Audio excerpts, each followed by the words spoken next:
off in this direction. Okay.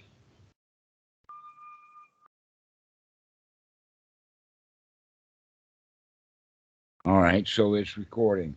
All right. So Corey, we're talking about basic practice, and Daniel and I are talking about a little bit more advanced practice, but they move from one to the other. That in fact, if you get the beginner's practice correctly, then it can move to the higher level. But one of the things that I have to make mention is that the second jhana is not going to do anybody any good at all unless we have the first jhana solid. It's sort of like building a skyscraper, and by the time you get to the 19th floor or something like that, if you don't have a good foundation, it's going to fall over. That we really have to have a solid foundation of the first jhana. This is why the Buddha actually says in the story of the rose apple tree, that why am I afraid of the pleasures of the first jhana? That they're not sensual pleasures, they're mental pleasures. Why should I be afraid of it? And then the Buddha says that in fact it's the first jhana is the path to enlightenment. That it's only the first jhana.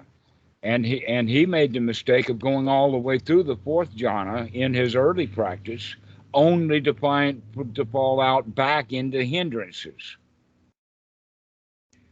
And so that's the way that if any Westerners do practice well enough that they get themselves into the fourth jhana, the only place they can go from the fourth jhana is back into hindrances because they don't have the first jhana very well established.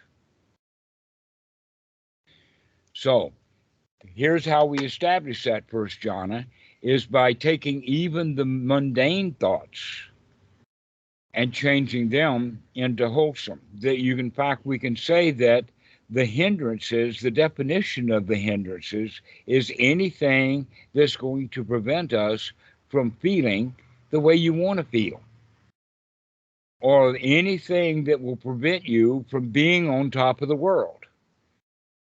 This is the Lokatara, or the supramundane. That's what Bhikkhu, actually Achan Po, had mentioned to talk about. That this is the supramundane Dhamma because we are going directly into having the feeling of being above it all, to be on top of our world. So anything that's going to prevent you from being absolutely on top of your world is a hindrance, including mundane thoughts, because mundane thoughts only take you to the mundane. And so we can change those mundane thoughts to, aha, I see you, mundane thought. I see you, ordinary thought. Aha. And I can do better than that. Okay. And so we actually talk ourselves into, wow, this does feel good. This really is nice.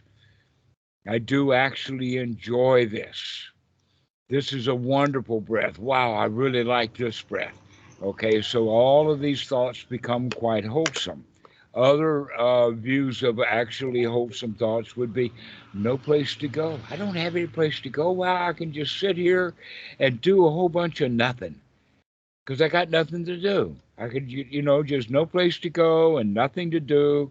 And the spring comes and the grass grows all by itself. This is a very famous Japanese haiku. It's Zen in its essence, but is actually is the teaching of the Buddha, specifically anapanasati, is to gladden the mind, so that the gladdening of the mind and the thoughts of the gladdening of the mind is no place to go and nothing to do, and I can just sit here and enjoy being alive, can enjoy breathing, can enjoy the sensual inputs that we have, and just be here now. So, mundane thoughts are kind of in the middle. They're not downright unwholesome, but they're not downright wholesome either. The downright unwholesome thoughts would be thoughts of cruelty, thoughts of revenge, thoughts of I'm going to get that guy, thoughts of competition. The favorite one that most people have is the last argument that they've had, whoever they argue with. It could be the meditation teacher, it could be a friend. I usually use the word Aunt Susie. So here we are sitting on the floor thinking about the argument that we had with Aunt Susie. Oh, I should have told her this. Oh, and I'm going to go tell her that. And you guess, and the point is that the real Aunt Susie is not here. The real Aunt Susie cannot answer our stupid revenge questions. And so if we then go and have that argument with her, we're going to wind up losing again because Susie's going to say something that we didn't think of. And so we're wasting our time when we argue with her. We're wasting our time when we're thinking about arguing with her. And then we're wasting our time again when we actually go back and argue with her. And we wasted our time in meditation because we were thinking about Aunt Susie rather than thinking about being here now. And yet we can call those thoughts that we're having about Aunt Susie mundane, but they're certainly not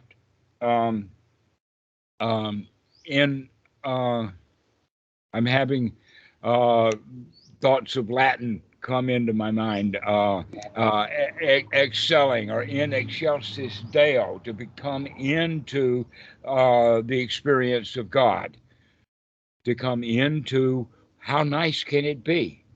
I mean, they have all these stories about God made a paradise. Well, why don't we see it as a paradise? Why do we have to keep finding problems and troubles with it? When in fact it's quite nice. All we have to do is just sit here and experience how wonderful it is to be alive. About the mundane thoughts, I just remembered one thing you said to me, Dhammarato, and Corey might find this helpful. Is that Dhammarato told me when you're having thoughts about the past or the present and they feel like mundane thoughts, then you are probably not paying attention enough because there is some unwholesomeness that you are not seeing. And I remember this in my retreat. And when I feel like it's mundane, then I start paying real close attention. Then you can see that there's actually some unwholesomeness in it. Mm-hmm. It really helps. Okay. So if we're thinking about something, go think about something else that's better. That this is one of the ways that I talk about it in order for the students to understand is that any thought that you're having could be improved. Those mundane thoughts could be improved. We could spice them up. We could put some sugar on it. You know, there's all kinds of things that we can do with the mundane thoughts. And then we could say, well, wait a minute. What happens if I have a thought that can't be improved? The answer to that is that, wow, that's pretty amazing. That's something to worth congratulating yourself over. And by congratulating yourself because you are awake, you are aware, you are looking, rather than having that marvelous, wonderful thought just absent-mindedly pass through the mind, now we're paying attention to it. And by actually paying attention to that marvelous thought, it adds to it. And then we can congratulate ourselves for having that marvelous thought, which is downright improvement. That in fact, this whole quality of congratulating yourself is the aspect of the Eightfold Noble Path that is often missed. That most practitioners, is almost like the Eightfold Noble Path and the Four Noble Truths is like the beginner's literature. And you have a little test, and so you've got it. And for the whole rest of your college career, you never mentioned it again because we had a little test on that on the day one. Where in fact the Buddha talks about it in the sense that he only teaches one thing. The entire teaching of the Buddha is just one thing: the Four Noble Truths and the Eightfold Noble Path. And so if we stay with the Eightfold Noble Path, then we're practicing according to the Buddha. If we're practicing according to the Satipatthana, like the Mahasi method, that's not the teaching of the Buddha. because it's missing out on the actual way to practice. A lot of people will say, "Oh, well, I've got to practice Anapanasati or the Satipatthana in the order that it's taught." To where no, we don't practice the Satipatthana according to the way that it's taught. We practice the Satipatthana or the Anapanasati according to the way the Four Noble Truths and the Eightfold Noble Path is taught. So, what does that mean is that in a particular moment, the first thing that we have is sati, to wake up, to come back to the present moment, and then the big one, to look, to investigate.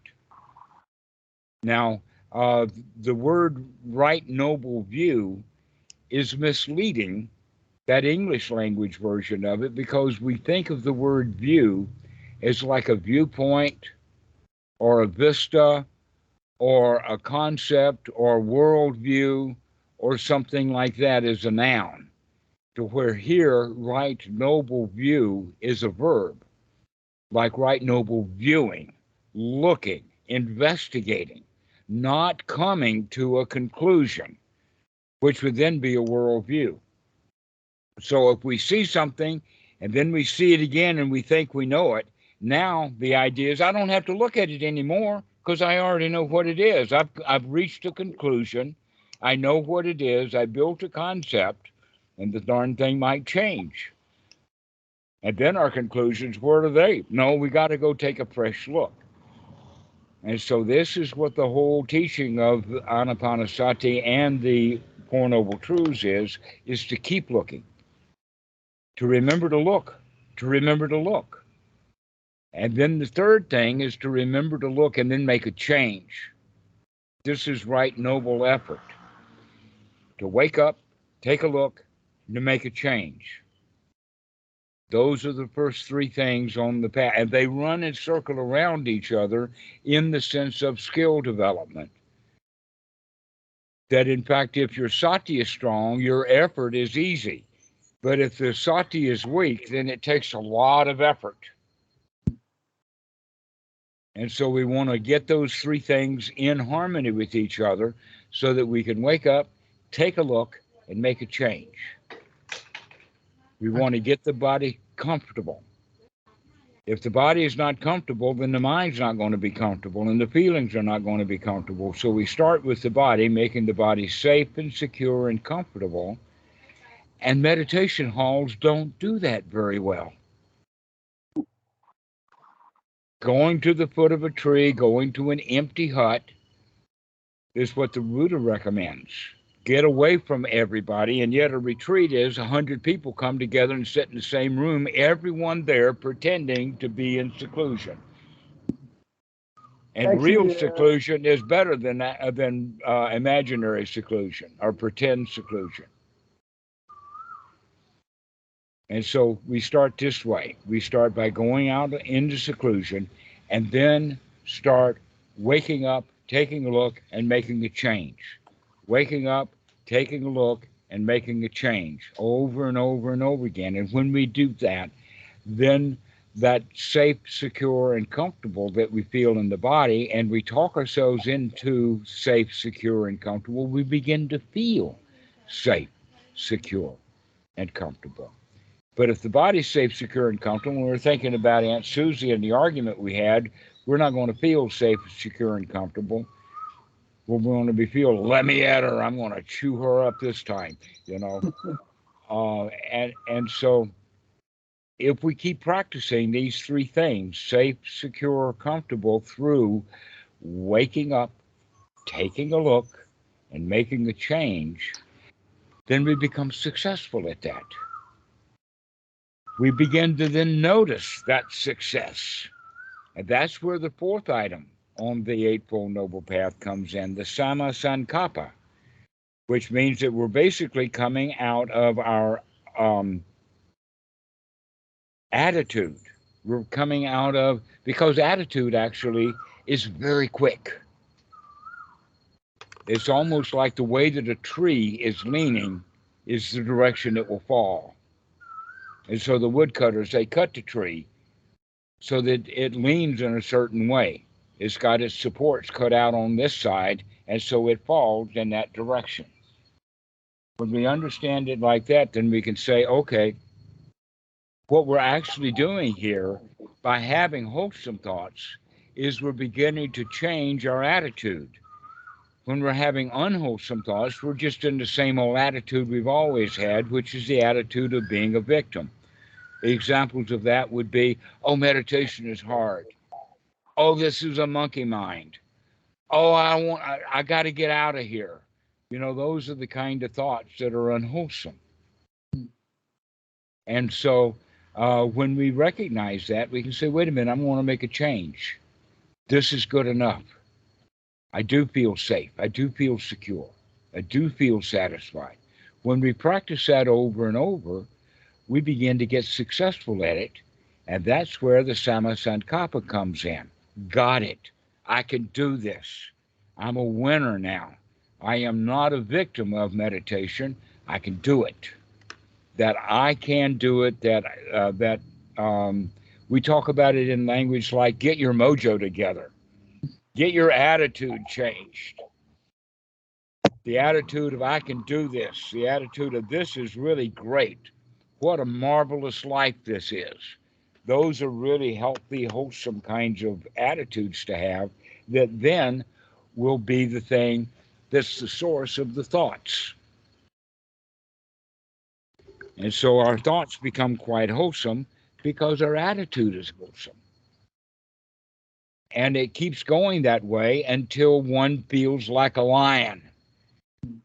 The Buddha was known as a lion. That's the kind of confidence that he had. And he mentions it in this way. It doesn't matter what assembly you go into. Like you can walk into the state legislature, you can walk into the police station, you can walk into the back room of the mosque.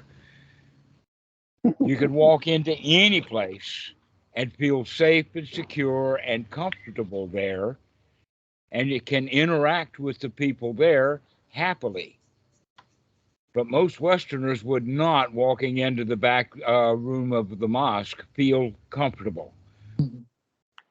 That's a foreign place, okay? So the attitude is it doesn't matter where I go, I'm in charge. I got it wired. I can handle anything. Well, you see, nobody goes to a meditation retreat with that attitude. I saw a lot of sour faces.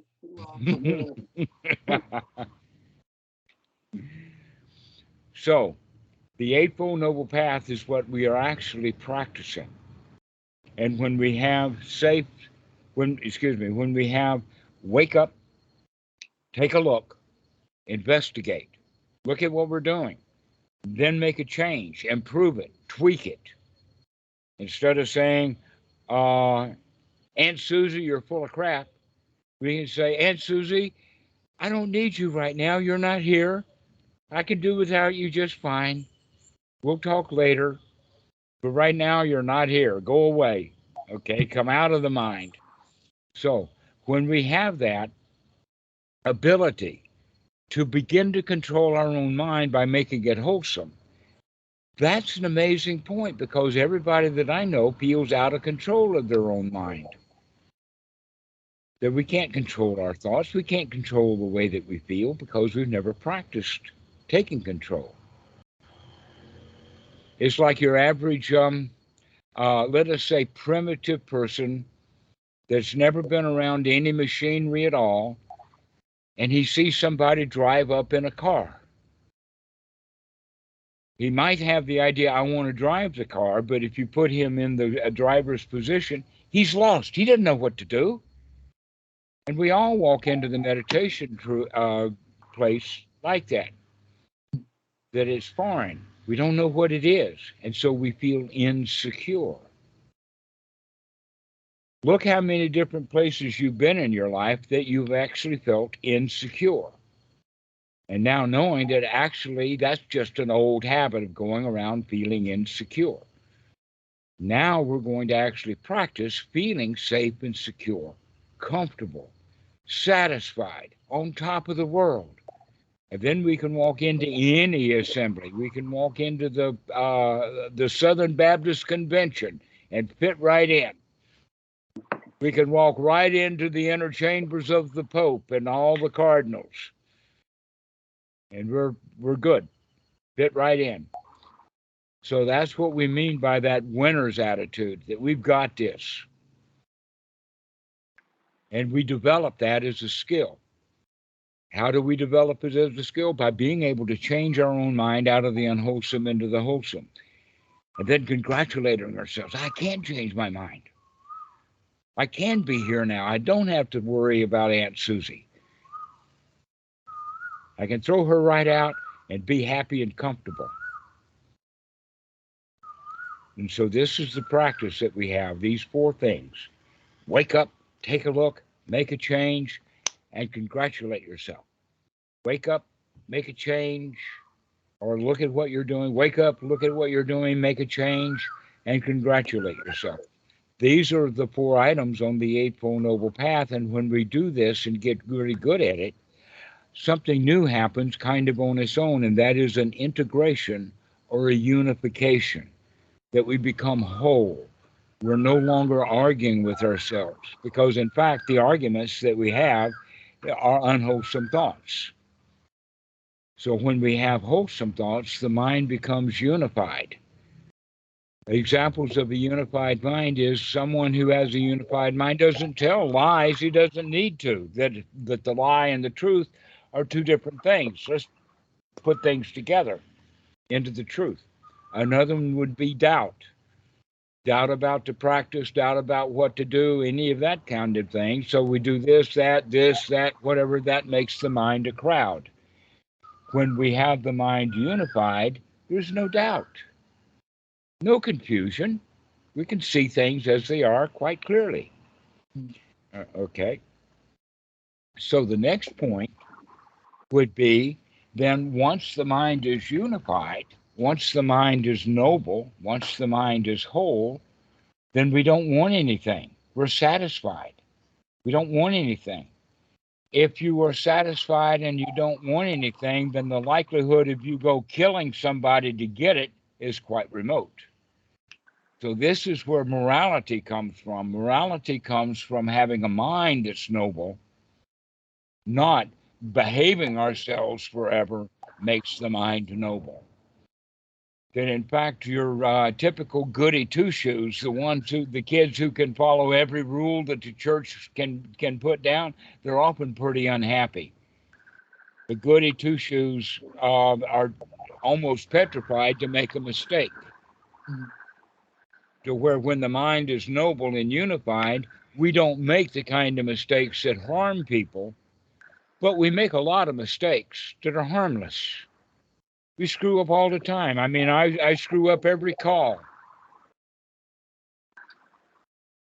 But I accept it that I'm a screw up. Okay, that's wonderful. I'm a happy screw up.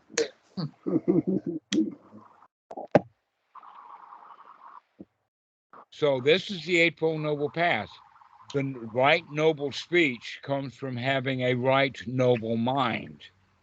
And the way that we get the right noble mind is by every time an unwholesome thought comes up, we throw it out. So for my seated practice, is it best for me just to focus on that and not even worry about the breath? Is just really just sit and just focus on the thoughts coming and going? Or actually, no, we want to work with the body too, because the body is the other side. It's kind of like bookends, to where the thoughts are on one side and the body is on the other side of the two bookends, and then the feelings are the books in between. If you remove one or the other, then the books are going to fall over. You have to bookend it on both sides.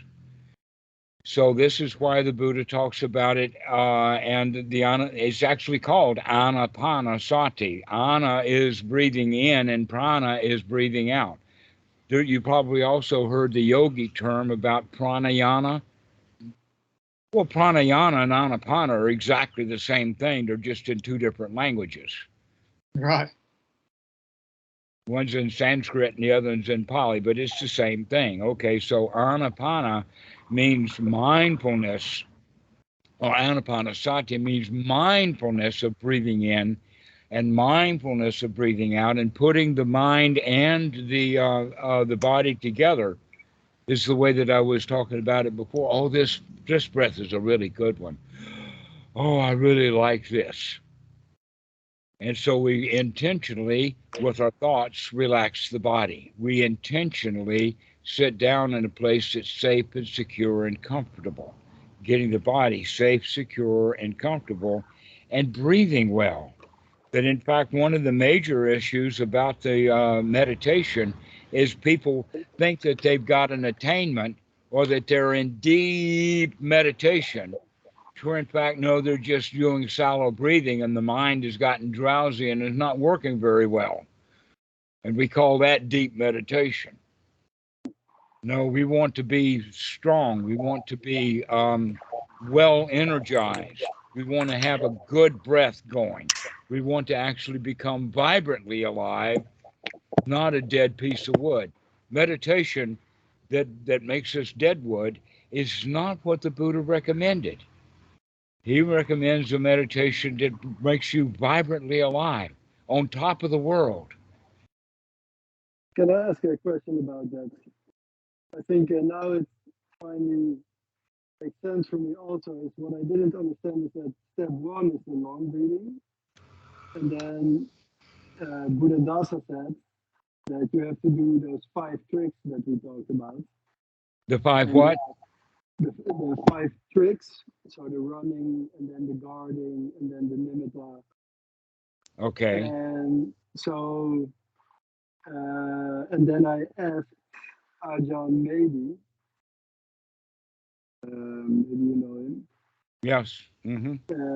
And he told me that after you have done step 1, then when you're doing step 4, you don't have to do the long breathing anymore, because you're trying to make the breathing as subtle as possible. But not to get the first jhana. The subtleties of breath is when we go into a more peaceful state. Maybe this is the kind of way to understand it is that when the mind is not noble, when the mind is full of hindrances, when the mind has dukkha, it's all over the place. Very, very little or no stability, no peace, no quiet at all. The ordinary, hubbub of the mind, the ordinary hubbub of life. So the first thing that we do is we work with first jhana, because that is extraordinarily peaceful compared to the turbulence of the normal mind.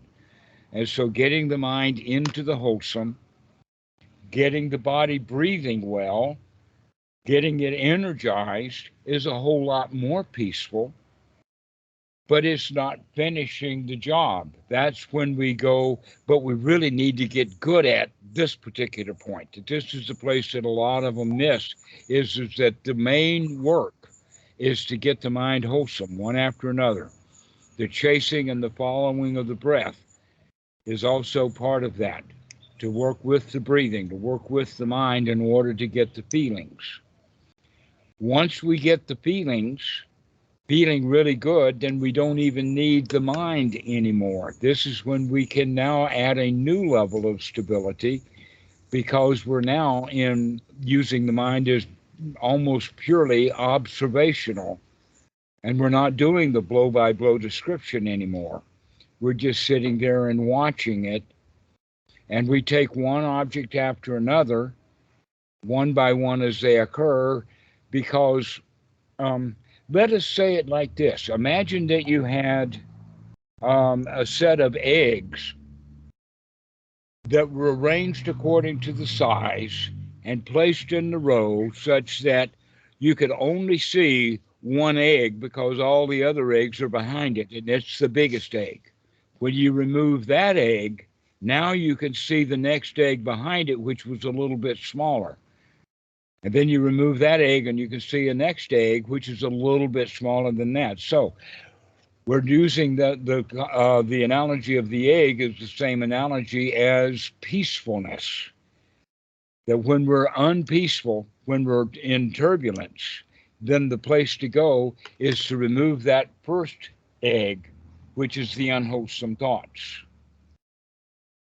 Once we remove the unwholesome thoughts, now then, and get very good at removing that first egg to get those unwholesome thoughts out so that they don't come back.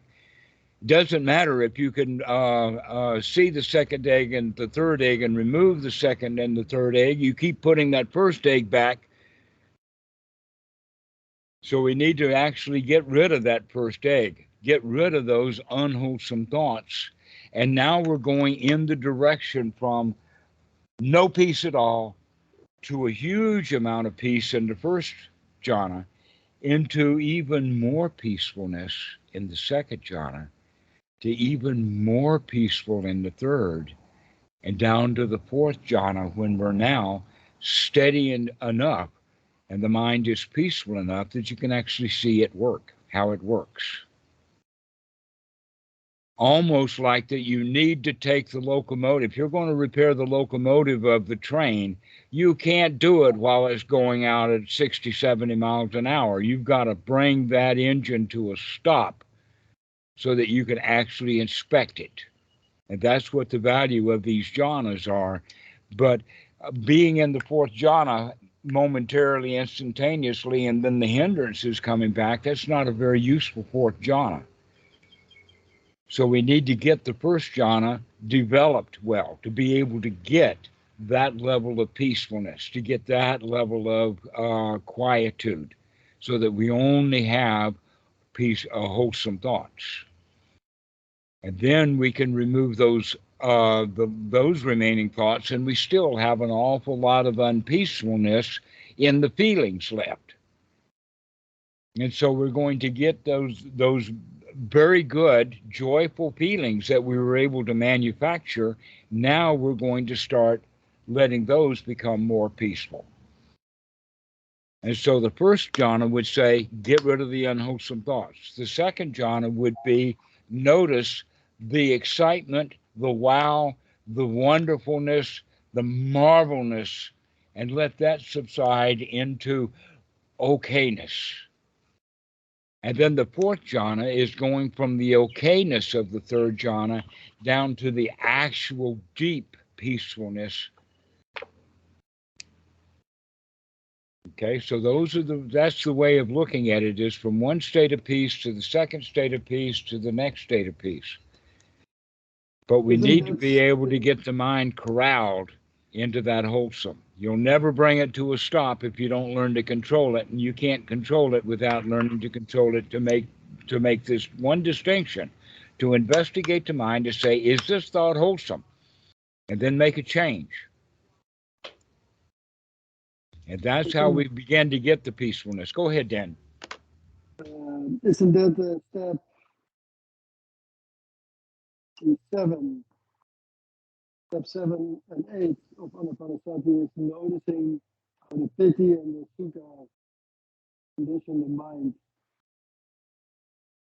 Well, we want to take the sukha out of the mind and put it into the feelings. We actually want to feel the actual feelings of safe and secure. There's a whole lot of difference between the feeling of safe and secure versus the word safe and secure. The word safe and secure is not safe and secure by themselves. It's the feeling of feeling safe and secure, because that's part of the relaxation. That's part of the peacefulness that we're looking for. We got to get the body peaceful. We got to get the feelings peaceful. We got to get the mind peaceful. And when all three of them are peaceful, that's very much like the legs of a tripod. So that with a camera on a tripod, it can take much better pictures than it can by having the camera handheld, because the hands are juggling and moving around, and so you don't get good images, or you have to take into consideration the shaking of the camera. They can do that, by the way, with digital cameras. With in the old film days, you thought you'd had a marvelous photo, and it's not. The camera was moving just at the time when the shutter was open, and you've got blur. Okay. So this is the whole quality then of practicing these jhanas, is to get the mind so stable that you can see things happening at high speed. And what is happening at high speed? Your attitude.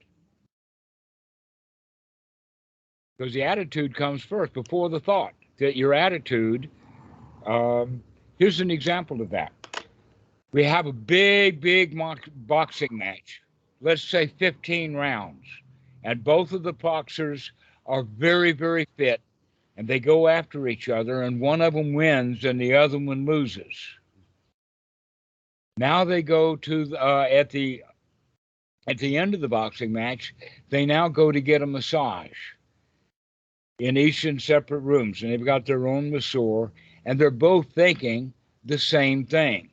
Perhaps like, I got to get out of boxing, which is a normal thought pattern that happens right after a boxing match. But the guy who won is thinking he's getting out of boxing as a champion. And the other one is getting out of boxing as a loser.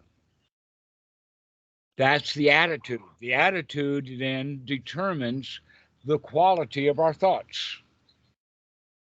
And when we get the mind really stable, we can begin to see that the thoughts that we had something to give it a kick. We can see the way that the mind begins to work. We can see how perception works. We can see how the perceptions that we have are based upon attitudes from the past. And that we can change the way that we think by changing our attitude.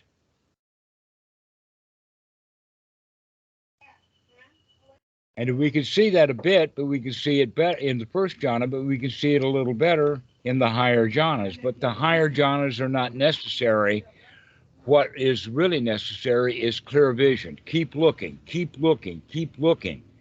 And we can see quite a lot in the first jhana. We can begin to really see how the mind works in the first jhana by looking and looking. But in the fourth jhana, it'll slap you right in the face. When you get still enough, you can say, "Doc, there it is."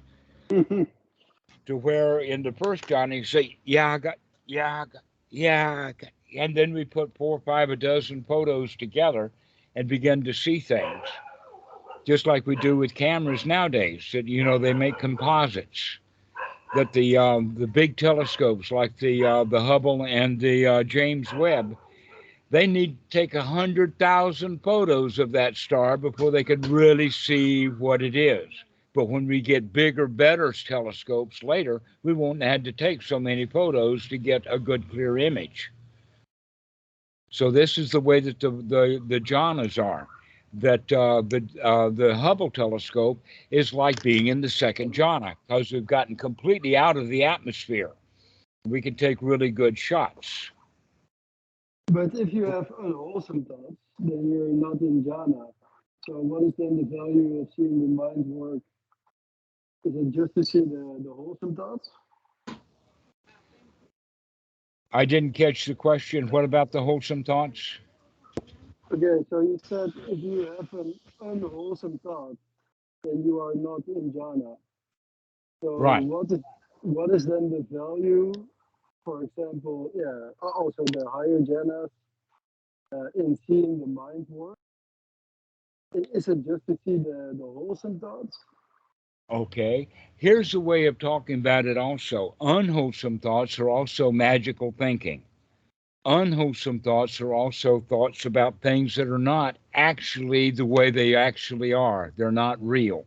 They've got, let us say, some specks or some garbage or whatever like that, so that we're not seeing well. But when we throw all of the unwholesome thoughts out and we have only wholesome thoughts, basically what that means is that now we have thrown out all the magical thinking, we've thrown out all of the unreality, and all we have left in that first jhana is reality, but it's still a little shaky. It's still just a little bit unshaky. And so we are a little bit shaky. And so the higher jhanas will be able to get rid of that extra the shakiness that's left. But getting the mind down to the first jhana and being able to stay there is what the Buddha is talking about in the sense of enlightenment. Why? Because we've only got wholesome, real things to look at. The unwholesome, the unreal, and the heavy shaking was done with the hindrances. And when we remove the hindrances from the mind, now we can see things clearly. No more shaking, or not so much shaking. We've gotten 90% of the shaking out of it, because now when we're looking and investigating, everything we see is real. Everything we see is wholesome.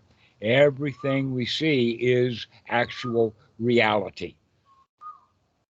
And that's not the case in the second jhana. It's not reality. It's not real. Would you say Well, that, or? the first jhana is we're in reality, but it's still a bit shaky. But it's real. That's the important thing is that when the mind is finished with the hindrances in this moment, what we can see is real. That's why in fact we practice coming back to this present moment, because the past is not real. The future is not real. Thoughts of Chicago and thoughts of Washington, D.C. are not real because you're not in Washington. That's an unreal thing. Thoughts of being right here, right now, are wholesome because they have to do with what's real. Here we are.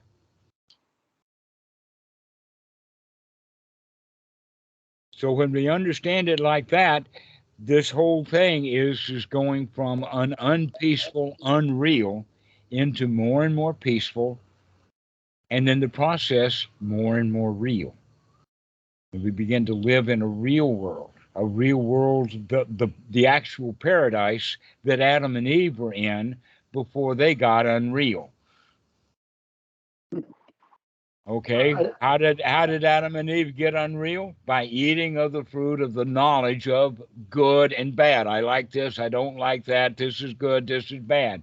And to now they're caught in that duality. And so but the reality is when we stop judging where we are, the reality of the situation, and experience it as the real, that's quite marvelous, to be in the paradise that you're actually in, rather than being in the paradise, but you don't recognize it as paradise because we're the ones who are bringing the garbage in. The pollutions are in the mind; they're not in the reality. I don't understand it, but I will just have to play with it. Yeah, just practice getting real. Just Yeah, practice being real. This is real. yeah. Like I know how to get into first jhana, well, for a moment, for some time anyway. In the later jhanas, yeah, I will see about that. Right. But So this is what we have to keep practicing. Don't try to go for the second or the third or the fourth jhana. Get really, really good at the first jhana.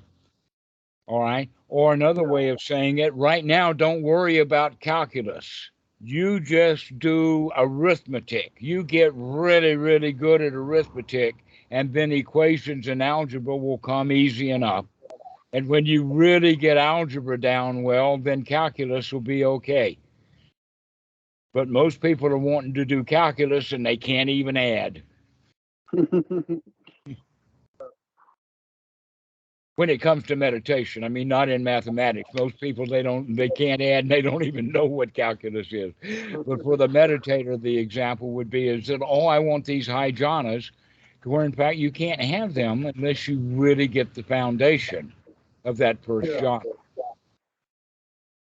So I So have one that's what you question. need to practice, Daniel. That's what you really need to practice. Don't worry about the nimittas or getting into the second jhana. What you really need to practice on is getting really happy right here, right now. This is good enough. And you keep maintaining that. This one is good enough, and this one's good enough, and start practicing like that till you get the mind in a really, really wholesome state. And guess what? It'll settle down all on its own. Second jhanas will come naturally. You don't have to actually work at it. The ones who work at it are the ones who haven't gotten the first jhana good enough yet. I have just one practical, like technical question about it. Okay, so because I read the book, the ABC of Buddhism, so I don't do the trick. Just keep running after the breath. I don't try anything else. I'm not following you. Say again. Yeah, so I don't do anything else than running after the breath, following the breath. And enjoying the breath. Keep And enjoying the breath. Okay, be there with it. Enjoy that. That's part of the practice is gladdening the mind while you're following and enjoying the breath. and keep it long. And So I have to keep it long and easy, even long in the and first easy. jhana.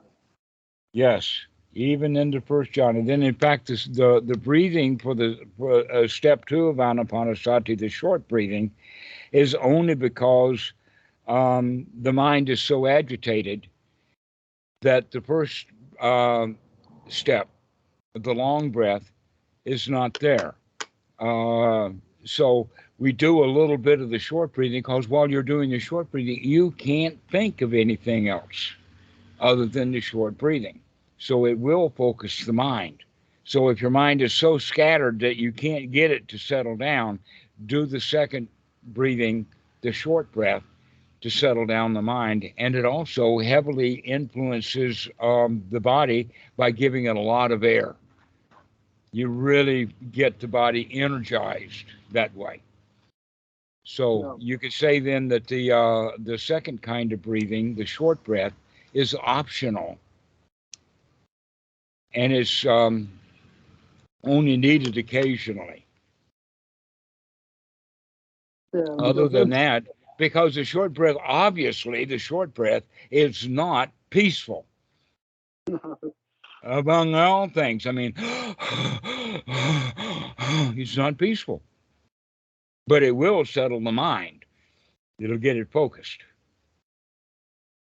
So this is a way of understanding as we're going from agitation to less agitation, more peace, first jhana. And then we start removing the factors like the thoughts, because now the thoughts are the most active thing that we're doing. So let's settle that down to where we're only looking at the feelings and we're not thinking anymore. Now that we've got the second jhana, now the most agitating thing that we've got going is how good I feel. And so we let that go down to the third jhana, which is satisfaction or sukha all by itself without that wow, this is wonderful part of it, which is the second jhana. The third jhana then is more peaceful. And then upekkha is the object for the fourth jhana of nothing. There's nothing happening. You're so peaceful, so quiet, no stirring. But you can't do that unless you've got a really, really powerful handle on that first jhana. so even in the fourth jhana, you do the long breathing. Well, that's when you can let the breath become subtle because, in fact, most of the air that you need is because of all of that spinning of the mind. Once we get the mind not spinning anymore, now we can do with less oxygen. So we do let the mind, the body, but we don't lose track of it. We don't let it go into shallow breathing. We continue to watch the breath with these long, easy, satisfying, peaceful breath.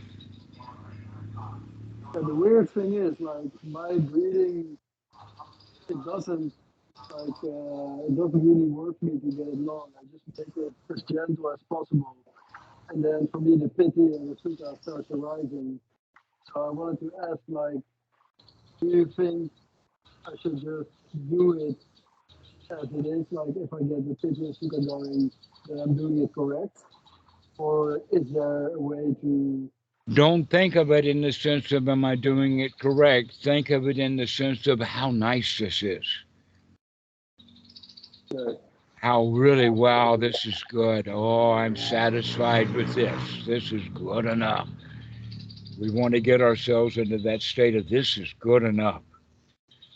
That satisfaction. That's the important one. That's the important quality of the sukha, is that quality of satisfaction. Why?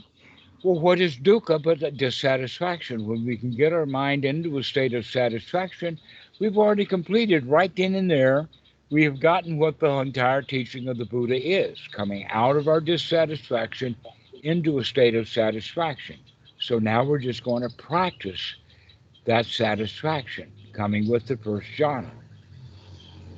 And everything is good from then on. That it gets even more peaceful, even more settled. But it's not necessary, because by the first jhana, you've already gotten yourself out of your dukkha. Just staying in that first jhana is all the Buddha teaches.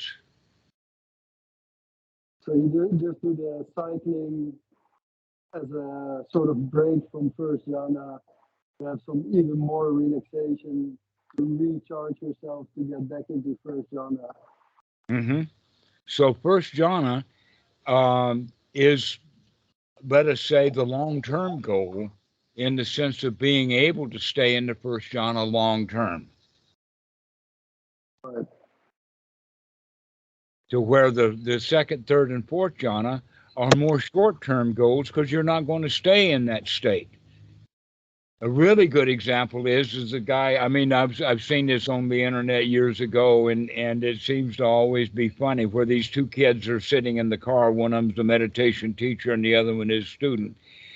And he's talking about, oh, I'm going into second jhana now. Well, you can't say that if you're going into second jhana. And not only that, but if he's one guy was saying, I was driving along and fell into the fourth jhana. And my Dhamma policeman comes up and says, DUI or DUJ, driving while under the influence of jhana, you're busted. You're going to jail. You do not belong out on the road driving a car while you're not capable of driving it. You do not do that. So so riding in the car, going about your daily life, you can do that in first jhana, but not in the second, third, and fourth jhana. Because you can't even think. If you're actually in the second jhana, you're not thinking. But you do have sense experience. Is that right? All you're doing is just experiencing how marvelous you feel. Is there still like bodily sensation? Yes, or? Well, go play with it. Don't ask me. I can only give you a concept. Go let yourself feel. How good can you feel? Yeah. That this is what we need to practice, and it's not an intellectual. This is, in universities, especially in certain courses like physics or chemistry, especially chemistry, you have a didactic, you have a class, and then you have a lab. Classwork is not going to get it. You do not know how to make a bomb by sitting in class watching the professor draw a bomb on the board. No, you got to go make a bomb and let it blow up in your face. That's how you make a bomb. Is you got to go make the bomb. You got to go practice. You got to go to the lab. You got to go get those chemicals out and mix them together and see what happens.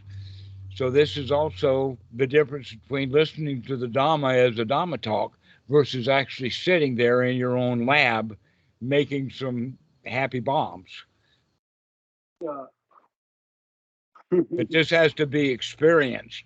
I can only tell you about it in words and concepts, and maybe with a great big joyful smile on my face.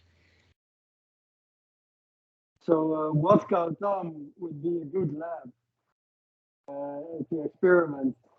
Mm-hmm. Have you had any contact with the lady that runs it? Because I'm interested. Like I can kind of tell that meditation retreats. Like I want to try something like what Gautam. Okay. Yes, go practice feeling good. Go practice feeling good. That's what we need to do, is to go practice feeling good. That's the whole point of the Anapanasati, is that first jhana of getting that piti sukha going. It's a skill to be developed. How good you feel is a skill. Yeah. So, Corey, do you Well, have any questions? We've been going along quite along. You've been sitting here. I guess just one quick question. What you were saying for myself when I'm practicing about the long, slow breath. So I'm actually trying to I'm actually, well, I might be using the wrong word, manipulate my breath to a long, slow breath. Is that correct? Yes, take control. I know that the words like manipulation sounds like a negative word in our society, uh, but it's an okay word to use. That in fact, we're learning to become a boss to our own lives. You see, when we were born as a child, we were born as a victim. Mommy is the boss. And then the teachers are the bosses. And then the government's the boss. And the preachers are the boss. And the cops are the boss. And nobody allows themselves to actually become the boss of their own life. How do we do that? Becoming a boss of the thoughts, by becoming a boss of your breathing. Take control. You see, if you don't take control of the breathing, then you can't even do a long breath. That the doing of the long breath is, in fact, taking control of the breathing. But by being able to control the breathing, we're by nature already controlling the mind, because it's the mind and controlling the mind that controls the breath. So, in fact, you could say that we're using the breath to help us learn to control the mind by giving the mind an object, the breathing, to learn to control. But in the process of controlling the breathing, we're also learning to control the mind. And when we get both of those together, controlling the mind and controlling the body and the breathing, now we can begin to control actually how we feel. You can change the way you feel. Most people don't even recognize that. It's almost a strange thing. I feel good. I feel bad. I feel frustrated. I feel sad. I feel this. I feel that, and the other way automatically, and I don't have any control over it. That's the way that we live our lives. And so this is almost a major radical teaching of learning to control your own feelings so that you can feel the way that you want to feel. And so we practice that. We practice feeling the way we want to feel until we can walk around and drive our cars and go to the library and pay our bills and go to the bank and feel good. Even have to sit waiting for the bank president or whatever the issue in the bank, and we're just sitting there and sitting there and sitting there. I can feel good. I don't have to be in a state of waiting, wanting something to happen, wondering why that client has got so much trouble and why the banker has to take so long. No, we can just say, hey, I can enjoy this. Waiting, that's something that's a really good time to practice anapanasati, because otherwise waiting is misery. It's uncomfortable. We don't like it. We don't like standing in line. But now we've got a better thing to do than to just sit and be uncomfortable waiting for the bell to ring, waiting for the banker, waiting for the bus, waiting, waiting, waiting. We spend a lot of time waiting, and all of that time waiting is frustrating. So stop waiting and start enjoying. You got 15 minutes. Let's enjoy this 15 minutes rather than waiting for the bus. Where's the bus? Where's the bus? You know, that's the whole way of changing our way of looking at the world. Is let's be in that first jhana. Let's really get a kick out of enjoying this present moment, no matter what this present moment is. But we have to practice that because we're unskilled. We've been spending far too much practice time practicing being dissatisfied, waiting. So getting ourselves out of that dissatisfaction and coming into, yeah, this is great. Yeah, the next 15 minutes sitting in the bank, that's okay. I can handle that easy.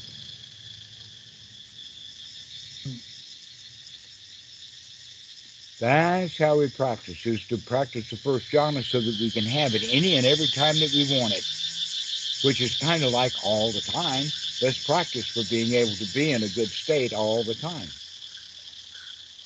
So we need to practice first in seclusion. And what do the meditators do? They're not waiting for the bus practicing. They're waiting for the bell to ring for the meditation to be over.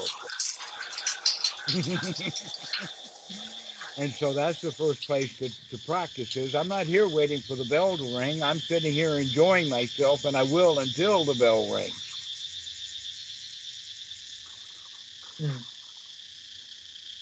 And a whole lot of meditators would enjoy their 10-day retreat a whole lot more if they would stop waiting for the bell to ring and just enjoy this breath, this moment. Okay. Yeah. Well, I think that this has been enough for today. Fantastic. Yeah, I think this is great. Corey, I'm glad to see you. You're good. Already I'm thinking you as a good friend. I hope that you can make some friends. We've got a Sangha kind of going on Skype. Plus, right now we have 3 dudes right here. We've got Daniel is on this island, and excuse me, David's on this island, and Daniel and Laurent are on Koh Samui, only 20 miles from here. So we've got Sangha already. In fact, I've heard from all 3 of you today. Right. Where are you located? In South Africa, I think. Me? No, I'm in New Zealand. In New Zealand. New Zealand. Ah, you have a Dutch surname. A Kiwi. Probably Waterhuis. Interesting. Yeah. Okay, All right, guys. Dhammarato. Right. We'll see you Thank you later. so much. Thank you. Thank Yeah. you very much. Enjoy. See you. Bye.